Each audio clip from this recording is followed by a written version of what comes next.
When the streets are clear of protesters, it's hard to get a sense of how much the Greeks are hurting.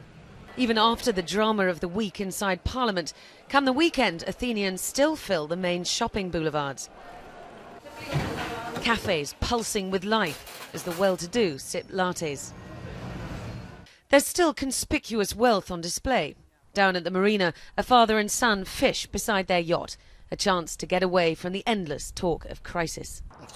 We need agreement between the politicians, Achilles Rinas tells me. We need to convince Europeans we want to stay in the euro, because if we go to the drachma, it'll be very difficult. Life's been far more difficult for the have-nots in Greek society for the last couple of years. Every Sunday there's a flea market where scavengers who've collected goods from garbage go to sell their wares. It's mostly immigrant or gypsy families who do the selling, under the auspices of the Scavengers Union. Union President Spiros Magialos says even here you don't see much money changing hands. We all share our poverty now, he tells me.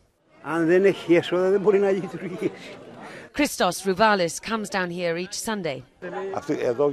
Here you see the whole life of Greek society, he says. People from different races and classes. What you find here is what the rich don't need. Rouvalis is a retired teacher who's living on 30% less this year after a series of savage pension cuts. He says he sees more and more people on the brink of poverty. There are so many people committing suicide from the debts they have, he says. At this time, every Greek person needs psychological help because they'd planned their future a certain way, and now everything changes.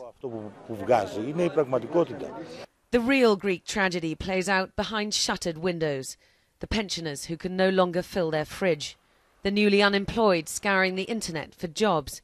Too proud to showcase their pain and frightened that it will only get worse. Diana Magne, CNN, Athens.